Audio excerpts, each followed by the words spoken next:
ಶಿವರಾಜ್ ಶಿವರಾಜ್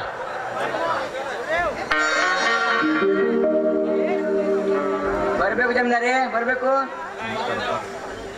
ಯಾವಾಗ ಬಂದಿ ಜಮೀನ್ದಾರೆ? ಈಗ ತಾನೇ ಬಂದೆಯಪ್ಪ. ಏನ್ ಜಮೀನ್ದಾರೆ, ಈ ಬಡವರ ಮನೆಗೆ ಭಾಗ್ಯ ದೇವರು ಬಂದಂತಾಯ್ತಲ್ಲ? ಏನಿಲ್ಪ ಶಿವರಾಜ್, ನಿನ್ನ ಹತ್ರ ಒಂದು ಮುಖ್ಯವಾದ ವಿಷಯ ಮಾತಾಡ್ಬೇಕಿತ್ತು, ಅದಕ್ಕೆ ಬಂದೆ. ಏನ್ ಜಮೀನ್ದಾರೆ, ಈ ಬಡವನ ಆಯ್ತರ ಅದಂತ ಕೆಲಸ ಇತ್ತು? ಇತ್ತಪ್ಪ, ಮುಖ್ಯವಾದ ಕೆಲಸವೇನೇ ಇತ್ತು. ಅದೇನಂತ ಬೇಗ ಹೇಳಿಕೆ. ನೋಡು ಶಿವರಾಜ್, ಮೊನ್ನೆ ನಡೆದ ಗ್ರಾಮ ದೇವತೆಯ ಜಾತ್ರೆಯಲ್ಲಿ ನಿನ್ನ ಅಕ್ಕ ಕಾಂಚನಾಳನ್ನು ನೋಡಿದೆ. ಅವಳ ಗುಣ, ಸ್ವಭಾವ, ಭಕ್ತಿ ನಿಷ್ಠೆ ನನಗೆ ತುಂಬಾ ಹಿಡಿಸಿದೆ. ಅದಕ್ಕೆ ಏನ್ ಮಾಡ್ಬೇಕಂದ್ರೆ ಜಮೀನ್ದಾರೆ? ನೋಡಪ್ಪ ಶಿವರಾಜ, ನೀನು ತುಂಬಾ ಕೋಪಿಷ್ಟ ಅಂತ ನನಗೆ ಗೊತ್ತು. ಆದರೆ ನಾನು ಹೇಳುವ ಮೊದಲು ಮಾತು ಹೇಳು. ಜಮೀನ್ದಾರಿ, ನನ್ನ ಅಕ್ಕನ ವಿಷಯ ನಿಮ್ಮ ಬಾಯಿಂದ ಬಂದ್ರು ನಾ ಶಾಂತ ಆಗಿರ್ಬೇಕೆ? ನಿಮ್ಮ ಮನಸ್ಸಿಗೆ ಬಂದ ನಂತರ ಹೊರಗೆ ಮಗಳ ಕಟ್ಟಿ ಮನೆ ತುಂಬಿಸ್ಕೊಳ್ತೀರೋ ಅಥವಾ? ಏ ಶಿವರಾಜ್, ಈ ಕರ್ಣನ ವಂಶ ಹೆಣ್ಣನ್ನು ದೇವತೆ ಎಂದು ಪೂಜಿಸುವುದ ಹೊರತು ನೀಚಗಟ್ಟವಳೆಂದಲ್ಲ. ಅವಳಿಗೆ ಕೊರಳಿಗೆ ತಾಳಿ ಕಟ್ಟಿ ಅವಳನ್ನು ಮನೆ ತುಂಬಿಸಿಕೊಂಡಬೇಕೆಂದಿರು. ಹೆಣ್ಣು ಒಂದು ಭೋಗದ ವ್ಯವಸ್ಥೆ ಎಂದು ತಿಳಿದುಕೊಂಡ ಈ ಸಮಾಜದಲ್ಲಿ ನಿಮ್ಮನ್ನ ತಪ್ಪಾಗಿ ತಿಳ್ಕೊಂಬಿಟ್ಟೆ, ನನ್ನ ಕ್ಷಮಿಸಬೇಡಿ. ಇಲ್ಲಪ್ಪ, ಹಾಗೇನಿಲ್ಲ. ಯಾವರಾದರೂ ವ್ಯಕ್ತಿ ತಮ್ಮ ಕುಟುಂಬದ ಹೆಣ್ಣಿನ ಬಗ್ಗೆ ಮಾತನಾಡಿದರೆ ಕೋಪ ಬರುವುದು ಸಹಜ. ಅದು ನಿನಗೆ ಸಮಸ್ಯೆ ಇದೆ ಅಷ್ಟೇ. ನೀನು ಮದುವೆಗೆ ಒಪ್ಪಿಗೆ ಕೊಟ್ಟರೆ ನನಗೆ ಅದೇ ಒಳ್ಳೆಯದಾಗುತ್ತೆ. ಜಮೀನ್ದಾರೆ, ನಿಮ್ಮ ಅಪೇಕ್ಷೆ ನನಗೆ ಒಪ್ಪಿಗಿದೆ. ಆದ್ರೆ ಒಂದ್ ಮಾತು ಅಕ್ಕನ ಕೇಳಿದ್ರೆ ಚಲೋ ಆಗ್ತಿತ್ತು. ಹೌದು ಹೌದು ಶಿವರಾಜ್, ನಿನ್ನ ಅಕ್ಕನನ್ನು ಕೇಳುವುದು ಕರೆಕ್ಟೇ ಇದೆ. ಆಯ್ ಜಮೀನ್ದಾರೆ, ಕರೆ ಕೇಳ್ತೀನಿ ಅಕ್ಕಿಗೆ.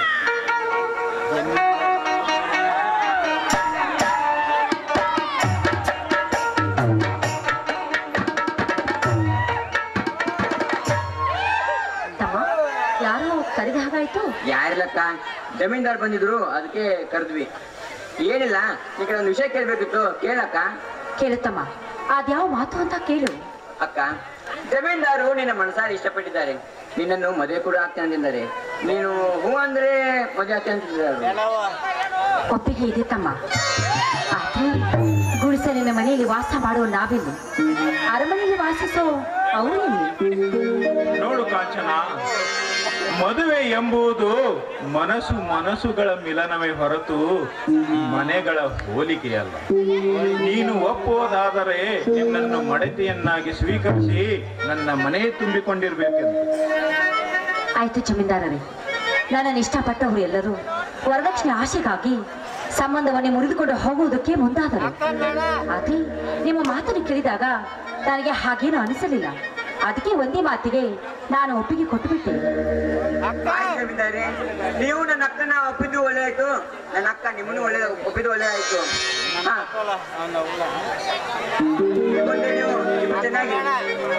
ತಮ್ಮ, ನಾನು ಜಮೀನ್ದಾರರ ಮನೆತನಕ್ಕೆ ಸೊಸೆಯಾಗಿ ಹೋಗ್ತೀನಿ ಅನ್ನೋ ಸಂತೋಷಕ್ಕಿಂತ ನೀನನ್ನು ಬಿಟ್ಟು ಹೋಗ್ತಾ ಇದ್ದೀನಿ ಅನ್ನೋ ದುಃಖ, ಆತಂಕ ನನ್ನಲ್ಲಿ ಹೆಚ್ಚಾಗ್ತಿದೆ ತಮ್ಮ, ಹೆಚ್ಚಾಗ್ತಿದೆ. ನೋಡು ಶಿವರಾಜ್, ನೀವು ಚಿಕ್ಕವರಿದ್ದಾಗಿಂದಲೇ ನಿಮ್ಮ ತಂದೆ ತಾಯಿಯನ್ನ ಕಳೆದುಕೊಂಡಿರೆಂದು ನನಗೆ ಚೆನ್ನಾಗಿ ಗೊತ್ತು. ಕಾಂಚನ ನಿನಗೆ ಸರ್ವಸ್ವ ಎಂದು ನನಗೆ ಚೆನ್ನಾಗಿ ಗೊತ್ತು. ನೋಡು, ಮದುವೆ ಆದ ತಕ್ಷಣ ನೀವಿಬ್ಬರು ನಮ್ಮ ಮನೆಯಲ್ಲೇ ಬಂದರಾಯ್ತು. ಅಂದ್ರೆ ನಿಮ್ಮ ಮಾತಿನ ಅರ್ಥ? ನೋಡು ಕಾಂಚನ, ಮದುವೆಯಾದ ತಕ್ಷಣ ನಿನ್ನ ವರದಕ್ಷಿಣೆ ಉಡುಗೊರೆಯಾಗಿ ನಿನ್ನ ತಮ್ಮನನ್ನು ನನ್ನ ಮನೆಗೆ ತೆಗೆದುಕೊಂಡು ಹೋಗುತ್ತೆ. ಸೋತು ಹೋದೆ ಜಮೀನ್ದಾರಿ, ಸೋತು ಹೋದೆ. ಈ ನಿಮ್ಮ ಮನಸ್ಸಿನ ಉದಾರ ಮನಸ್ಸಿನ ಮಾತುಗಳನ್ನು ಕೇಳಿ ತವರು ಮನೆ ಕಾಣಿಕೆಯಾಗಿ ಬೆಳ್ಳಿ ಬಂಗಾರ ಕೇಳುವ ಈ ಸಮಾಜದಲ್ಲಿ ವಧುವಿನ ಒಡಹುಟ್ಟ ಜೀವನ್ನೇ ಕೇಳಿದ್ರಲ್ಲ, ನಿಮ್ಮನ್ನು ಕ್ಷಮಿಸಿಬಿಡಿ. ಏನೋ ಕಷ್ಟದಲ್ಲಿದ್ದರೂ ಸಹಾಯ ಮಾಡುವುದು ಈ ಜಮೀನ್ದಾರನ ಕರ್ಮ. ಹಸಿದು ಬಂದವರಿಗೆ ತುತ್ತು ಅನ್ನ ನೀಡುವುದು ರೈತನ ಕರ್ಮ. ದೇಶದಲ್ಲಿ ಗಡಿ ಕಾಯುವುದು ಯೋಧನ ಧರ್ಮ. ಕಷ್ಟದಲ್ಲಿದ್ದವರಿಗೆ ಸಹಾಯ ಮಾಡುವುದು ಈ ಕರ್ಣನ ಧರ್ಮ. ಜಮೀನ್ದಾರಿ, ಈ ನಿಮ್ಮ ಗುಣಧರ್ಮ ನೋಡಿ ನನಗೆ ತುಂಬಾ ಹಿಡಿಸಿತ್ತು. ಹಾ, ನಾ ಈಗಲೇ ಶಾಸ್ತ್ರಿ ಹತ್ರ ಹೋಗಿ ಮುಹೂರ್ತ ಕೇಳ್ಕೊಂಡ್ ಬರ್ತೀನಿ. ನಿಮ್ಮಿಬ್ಬರದು ಫಿಕ್ಸ್ ಮಾಡೋಣ. ನೋಡು ಶಿವರಾಜ್, ಹಾಗೆ ಏನ್ ಮಾಡು, ನನಗೊಂಚೂರು ಕೆಲಸ ಇದೆ. ಇವತ್ತೇ ಮುಹೂರ್ತ ಚೆನ್ನಾಗಿದ್ದರೆ ಆಚಾರ್ಯನ್ನು ಕರೆದುಕೊಂಡು ಇವತ್ತು ಮದುವೆ ಆಗಿಬಿಡೋಣ. ಆಯ್ತು, ನೀವು ಹೇಳಿದಾಗೆ ಮಾಡೋಣ. ನಿಮ್ಮಂತ ಪತಿ ದೇವರು ಸಿಗ್ತಾರೆ ಅಂತ ನಾನು ಕನಸು ಮನಸ್ಸಲ್ಲಿ ಕೂಡ ಅಂದುಕೊಂಡಿರ್ಲಿಲ್ಲ. ಯಾಕಂದ್ರೆ ನಾವು ಬಡವರು ಎನ್ನುವುದನ್ನು ಲೆಕ್ಕಿಸದೆ ನನ್ನನ್ನು ಸತಿ ಅಂತ ಸ್ವೀಕಾರ ಮಾಡಿಕೊಳ್ಳುವುದಕ್ಕೆ ಬಂದಿದ್ದೀರಲ್ಲ, ಈಚೆಕು ಈ ನಿಮ್ಮ ಮಾನವೀಯತೆ ಮೌಲ್ಯಕ್ಕೆ ನಾನು ಶಿರಪ್ ಹಾಕ್ಲೇಬೇಕು. ನೋಡು ಕಾಂಚನ, ಬಡವ ಶ್ರೀಮಂತಿಕೆ ಎಂಬುದು ಇವತ್ತು ಇರುತ್ತೆ, ನಾಳೆ ಹೋಗುತ್ತೆ.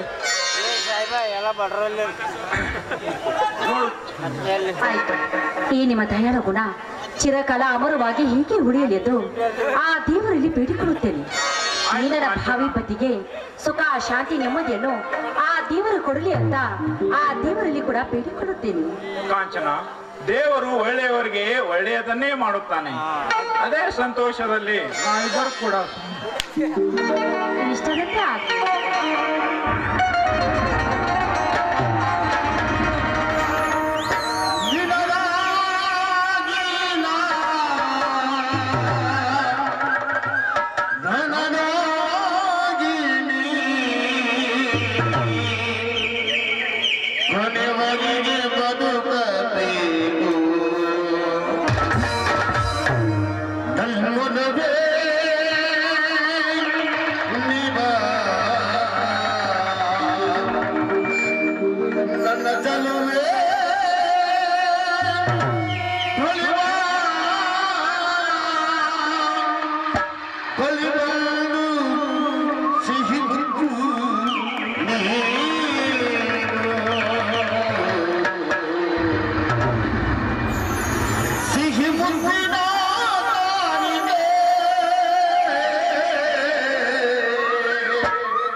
ಅದೇ ಅಷ್ಟು ದೂರ ನಿಂತ್ಕೊಂಡ್ರಿ ಮುತ್ತು ಹೆಂಗ್ರಿ ಕೊಡೋದು?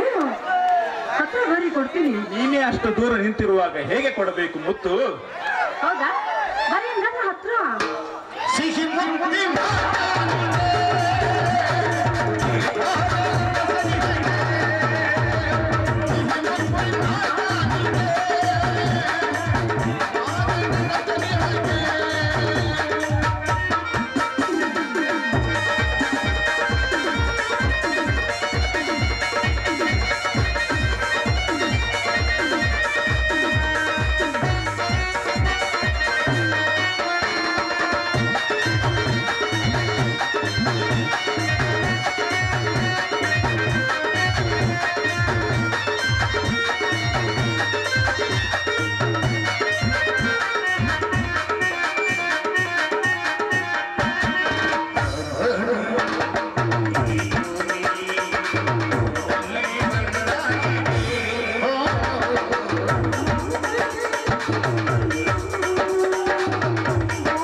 ಆಗಿದ್ದಾರೆ ಬಂದೆ, ಜೊತೆಗೆ ಸಾಥಿ ಬರ್ಕೊಂಡಿದ್ದೇನೆ.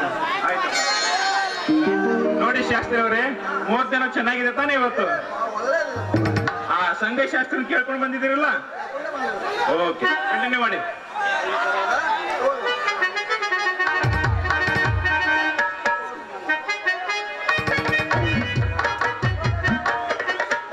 ಶಾಸ್ತ್ರಿ ಮಂತ್ರ ಹೇಳ್ಬೇಕಲ್ರಿ?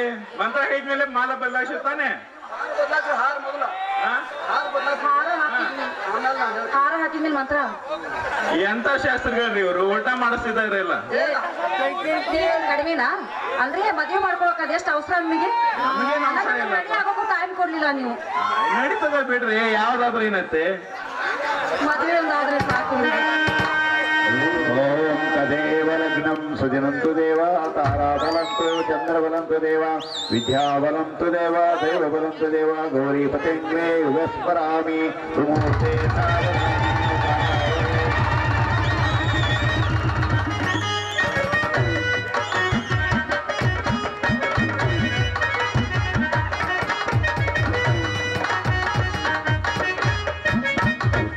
ದೇವ್ರು ನಿಮ್ಗೆ 3 ವರ್ಷ ಬಾಳ್ರಿ. ಊಟಕ್ಕೆ ಇವತ್ತು ಮಹಾಶಿವರಾತ್ರಿ ಐತಿ, ಎಲ್ಲಾರ್ದು ಉಪವಾಸ ಇರ್ತೈತಿ. ಊಟ ಏನ್ ಕೊಡೋದು ಬೇಡ ಎಲ್ಲರಿಗೂ. ಹೌದು, ಆಯ್ತ್ರಿ, ಒಳ್ಳೇದಾಯ್ತು. ನೀವು ಸುಖವಾಗಿರ್ರಿ. ನಾವು ನಿಮ್ಗೆ ಹೋಗಿ ಬರ್ತೀವಿ. ಸರಿ ಹೋಗ್ರಿ. ಅಕ್ಕ, ನನ್ ಸ್ವಲ್ಪ ಕೆಲಸ ಇದೆ, ನಾನು ಹೋಗ್ಬಿಡ್ತೀನಿ ಒಳಗಡೆ. ನೀನು ಹೊಂಟೇನಪ್ಪ? ನೋಡು ಕಾಂಚನ, ಅಂತೂ ಇಂತೂ ನಮ್ಮ ಮದುವೆ ಅಂತೂ ಆಯ್ತು. ಆ ಕಾಫಿ ಕುಡಿಯೋದೊಂದು ಬಾಕಿ ಉಳಿದಿದೆ, ಅದನ್ನೊಂದು ಕುಡಿಸ್ತೇನೆ ಇವತ್ತು. ಅಂದ್ರ ನೀವು ಉಪವಾಸದಿರೇನ? 12 ಗಂಟೆ ಟೈಮ್ ಆಯ್ತಲ್ರಿ. ಅಂದ್ರೆ ಎಲ್ಲಾರು ಊಟ ಕೊಡಾಗಲ್ಲ, ನಿಮ್ಗೆ ಊಟ ಕೊಡ್ಬೇಕೇನು? ಅವ್ರಿಗೆ ಶಿವರಾತ್ರಿ ಇತ್ತು, ನಮಗಿನ್ನ ಶಿವರಾತ್ರಿ ಇಲ್ಲ. ಸರಿ ಬಾರಿ, ಊಟ ಮಾಡಕ್ಕೆ ಸಾಕಾ? ಓಕೆ.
ಶಿವರಾಜ್ ಶಿವರಾಜ್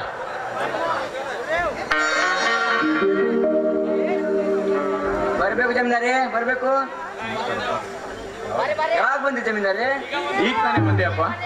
ಏನ್ ಜಮೀನ್ದಾರೆ, ಈ ಬಡವರ ಮನೆಗೆ ಭಾಗ್ಯ ದೇವರು ಬಂದಂತಾಯ್ತಲ್ಲ? ಏನಿಲ್ಪ ಶಿವರಾಜ್, ನಿನ್ನ ಹತ್ರ ಒಂದು ಮುಖ್ಯವಾದ ವಿಷಯ ಮಾತಾಡ್ಬೇಕಿತ್ತು, ಅದಕ್ಕೆ ಬಂದೆ. ಏನ್ ಜಮೀನ್ದಾರೆ, ಈ ಬಡವರ ಆಯ್ತರ ಅದಂತ ಕೆಲಸ ಇತ್ತು? ಇತ್ತಪ್ಪ, ಮುಖ್ಯವಾದ ಕೆಲಸವೇನೇ ಇತ್ತು. ಅದೇನಂತ ಬೇಗ ಹೇಳಿಕೆ.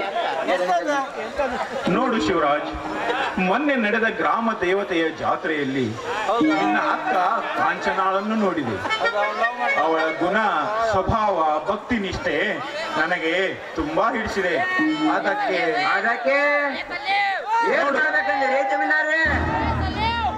ನೋಡಪ್ಪ ಶಿವರಾಜ, ನೀನು ತುಂಬಾ ಕೋಪಿಷ್ಟ ಅಂತ ನನಗೆ ಗೊತ್ತು. ಆದರೆ ನಾನು ಹೇಳುವ ಮೊದಲು ಮಾತು ಹೇಳು.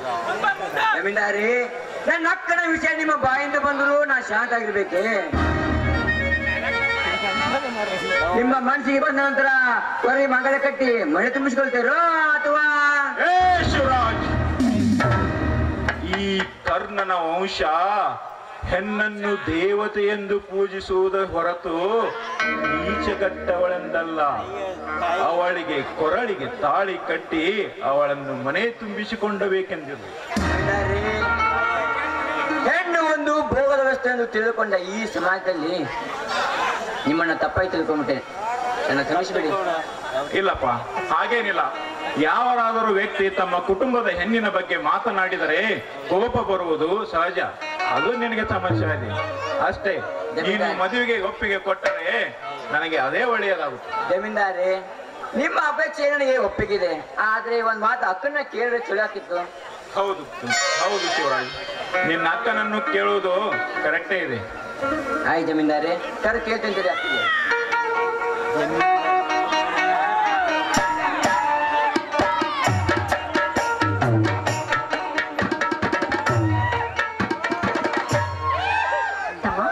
ಯಾರು ಕರೆದ ಹಾಗಾಯ್ತು? ಯಾರಿಲ್ಲಕ್ಕ, ಜಮೀನ್ದಾರ್ ಬಂದಿದ್ರು, ಅದಕ್ಕೆ ಕರೆದ್ವಿ. ಏನಿಲ್ಲ, ಈ ಕಡೆ ಒಂದು ವಿಷಯ ಕೇಳ್ಬೇಕಿತ್ತು, ಕೇಳಕ್ಕ. ಕೇಳುತ್ತಮ್ಮ, ಅದ್ಯಾವ ಮಾತು ಅಂತ ಕೇಳು. ಅಕ್ಕ, ಜಮೀನ್ದಾರು ನಿನ್ನ ಮನಸಾರಿ ಇಷ್ಟಪಟ್ಟಿದ್ದಾರೆ. ನಿನ್ನನ್ನು ಮದುವೆ ಕೂಡ ಆಗ್ತೇನೆ ಅಂದಿದ್ದಾರೆ. ನೀನು ಹೂ ಅಂದ್ರೆ ಮದುವೆ ಆಗ್ತೇನೆ ಅಂತಿದ್ದಾರೆ. ಒಪ್ಪಿಗೆ ಇದೆ ತಮ್ಮ. ಆದ್ರೆ ಗುಡಿಸಲಿನ ಮನೆಯಲ್ಲಿ ವಾಸ ಮಾಡುವ ನಾವಿಲ್ಲಿ, ಅರಮನೆಯಲ್ಲಿ ವಾಸಿಸೋ ಅವರು ಇಲ್ಲಿ. ನೋಡು ಕಾಂಚನ, ಮದುವೆ ಎಂಬುದು ಮನಸ್ಸುಗಳ ಮಿಲನವೇ ಹೊರತು ಮನೆಗಳ ಹೋಲಿಕೆಯಲ್ಲ. ನೀನು ಒಪ್ಪುವುದಾದರೆ ನಿನ್ನನ್ನು ಮಡತಿಯನ್ನಾಗಿ ಸ್ವೀಕರಿಸಿ ನನ್ನ ಮನೆ ತುಂಬಿಕೊಂಡಿರ್ಬೇಕೆಂದು. ಆಯ್ತು ಜಮೀನ್ದಾರರೇ, ನನ್ನನ್ನು ಇಷ್ಟಪಟ್ಟವರು ಎಲ್ಲರೂ ವರದಕ್ಷಿಣೆ ಆಶೆಗಾಗಿ ಸಂಬಂಧವನ್ನೇ ಮುರಿದುಕೊಂಡು ಹೋಗುವುದಕ್ಕೆ ಮುಂದಾದರು. ಅದೇ ನಿಮ್ಮ ಮಾತನ್ನು ಕೇಳಿದಾಗ ನನಗೆ ಹಾಗೇನು ಅನಿಸಲಿಲ್ಲ. ಅದಕ್ಕೆ ಒಂದೇ ಮಾತಿಗೆ ನಾನು ಒಪ್ಪಿಗೆ ಕೊಟ್ಟುಬಿಟ್ಟೆ. ಜಮೀನ್ದಾರೆ, ನೀವು ನನ್ನ ಅಕ್ಕನ ಒಪ್ಪಿದ್ದು ಒಳ್ಳೆ ಆಯ್ತು, ನನ್ನ ಅಕ್ಕ ನಿಮ್ಮನ್ನು ಒಪ್ಪಿದ್ದು ಒಳ್ಳೆ ಆಯ್ತು. ಚೆನ್ನಾಗಿ ತಮ್ಮ, ನಾನು ಜಮೀನ್ದಾರರ ಮನೆತನಕ್ಕೆ ಸೊಸೆಯಾಗಿ ಹೋಗ್ತೀನಿ ಅನ್ನೋ ಸಂತೋಷಕ್ಕಿಂತ ನೀನನ್ನು ಬಿಟ್ಟು ಹೋಗ್ತಾ ಇದ್ದೀನಿ ಅನ್ನೋ ದುಃಖ, ಆತಂಕ ನನ್ನಲ್ಲಿ ಹೆಚ್ಚಾಗ್ತಿದೆ ತಮ್ಮ, ಹೆಚ್ಚಾಗ್ತಿದೆ. ನೋಡು ಶಿವರಾಜ್, ನೀವು ಚಿಕ್ಕವರಿದ್ದಾಗಿಂದಲೇ ನಿಮ್ಮ ತಂದೆ ತಾಯಿಯನ್ನ ಕಳೆದುಕೊಂಡಿರೆಂದು ನನಗೆ ಚೆನ್ನಾಗಿ ಗೊತ್ತು. ಕಾಂಚನ ನಿನಗೆ ಸರ್ವಸ್ವ ಎಂದು ನನಗೆ ಚೆನ್ನಾಗಿ ಗೊತ್ತು. ನೋಡು, ಮದುವೆ ಆದ ತಕ್ಷಣ ನೀವಿಬ್ಬರು ನಮ್ಮ ಮನೆಯಲ್ಲೇ ಬಂದರಾಯ್ತು. ಅಂದ್ರೆ ನಿಮ್ಮ ಮಾತಿನ ಅರ್ಥ? ನೋಡು ಕಾಂಚನ, ಮದುವೆಯಾದ ತಕ್ಷಣ ನಿನ್ನ ವರದಕ್ಷಿಣೆ ಉಡುಗೊರೆಯಾಗಿ ನಿನ್ನ ತಮ್ಮನನ್ನು ನನ್ನ ಮನೆಗೆ ತೆಗೆದುಕೊಂಡು ಹೋಗುವುದು. ಸೋತು ಹೋದೆ ಜಮೀನ್ದಾರಿ, ಸೋತು ಹೋದೆ. ಈ ನಿಮ್ಮ ಉದಾರ ಮನಸ್ಸಿನ ಮಾತುಗಳನ್ನು ಕೇಳಿ ತವರು ಮನೆ ಕಾಣಿಕೆಯಾಗಿ ಬೆಳ್ಳಿ ಬಂಗಾರ ಕೇಳುವ ಈ ಸಮಾಜದಲ್ಲಿ ವಧುವಿನ ಒಡಹುಟ್ಟ ಜೀವನ್ನೇ ಕೇಳಿದ್ರಲ್ಲ, ನಿಮ್ಮನ್ನು ಕ್ಷಮಿಸಿಬಿಡಿ.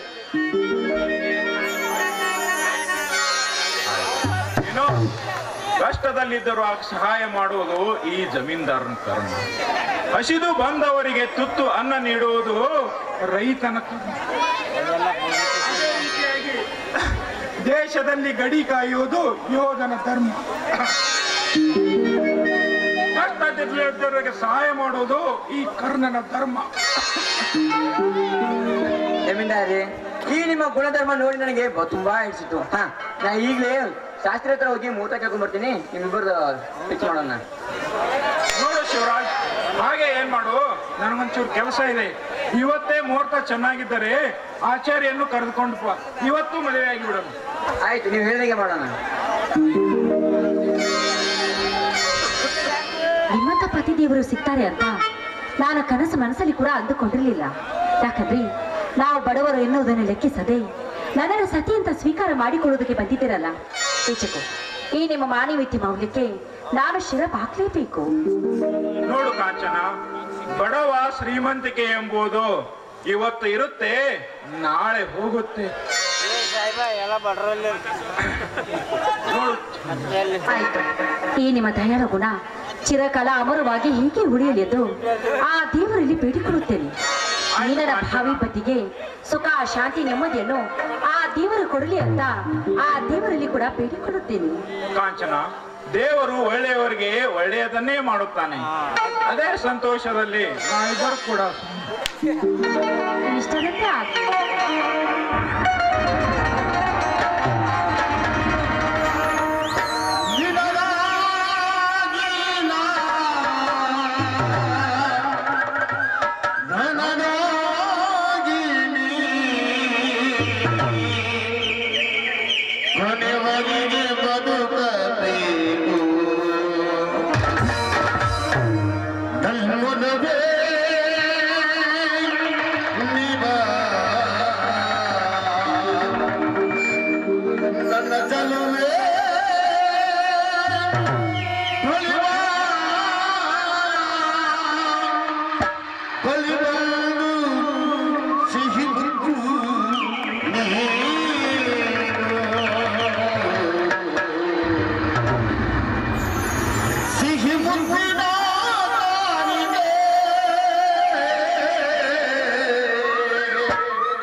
ಅದೇ ಮುತ್ತು.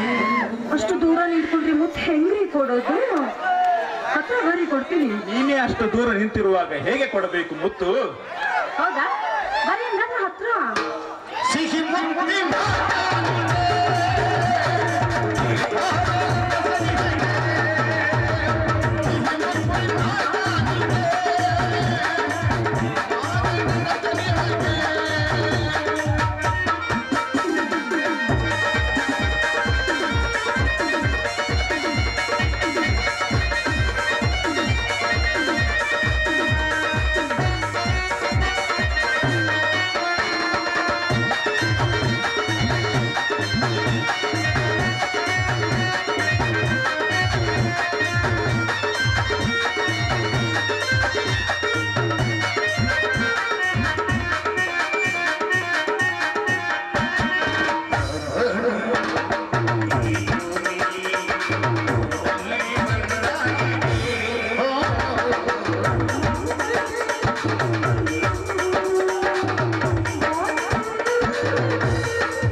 ಜೊತೆಗೆ ಸಾಥಿ ಕರ್ಕೊಂಡು ಬಂದೇನೆ. ಆಯ್ತು ನೋಡಿ ಶಾಸ್ತ್ರಿ ಅವರೇ, 30 ದಿನ ಚೆನ್ನಾಗಿದೆ ತಾನೇ ಇವತ್ತು? ಆ ಸಂಘ ಶಾಸ್ತ್ರ ಕೇಳ್ಕೊಂಡು ಬಂದಿದ್ದೀರಲ್ಲ? ಓಕೆ, ಕಂಟಿನ್ಯೂ ಮಾಡಿ.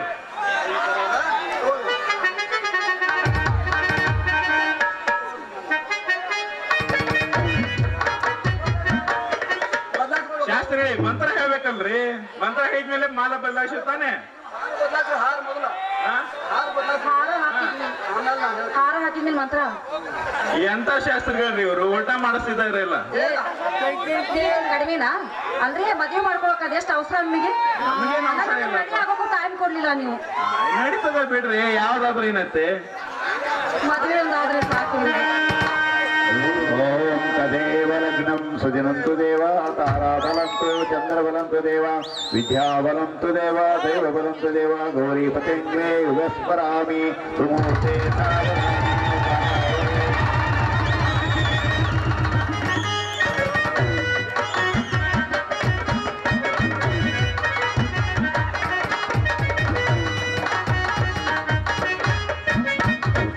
ದೇವ್ರು ನಮ್ಗೆ 3 ವರ್ಷ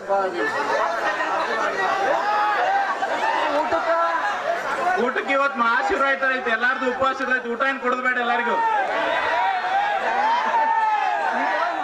ಹೌದು, ಆಯ್ತ್ರಿ, ಒಳ್ಳೇದಾಯ್ತು. ನೀವು ಸುಖವಾಗಿರ್ರಿ. ನಾವು ಇಲ್ಲಿ ಹೋಗಿ ಬರ್ತೀವಿ. ಸರಿ ಹೋಗ್ರಿ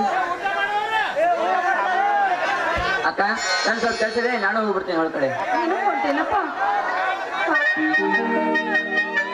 ನೋಡು ಕಾಂಚನ, ಅಂತೂ ಇಂತೂ ನಮ್ಮ ಮದುವೆ ಅಂತೂ ಆಯ್ತು. ಆ ಕಾಫಿ ಕುಡಿಯೋದೊಂದು ಬಾಕಿ ಉಳಿದಿದೆ, ಅದನ್ನೊಂದು ಕುಡಿಸ್ತೇನೆ ಇವತ್ತು. ಅಂದ್ರ ನೀವು ಉಪವಾಸದಿರನ? 12 ಗಂಟೆ ಟೈಮ್ ಆಯ್ತಲ್ರಿ? ಅಂದ್ರೆ ಎಲ್ಲಾರು ಊಟ ಕೊಡಂಗಿಲ್ಲ, ನಿಮ್ಗೆ ಊಟ ಕೊಡ್ಬೇಕೆ? ಅವ್ರಿಗೆ ಶಿವರಾತ್ರಿ ಇತ್ತು, ನಮಗಿನ್ನ ಶಿವರಾತ್ರಿ ಇಲ್ಲ. ಸರಿ ಬಾರಿ, ಊಟ ಮಾಡಕ್ಕೆ ಸಾಕ? ಓಕೆ.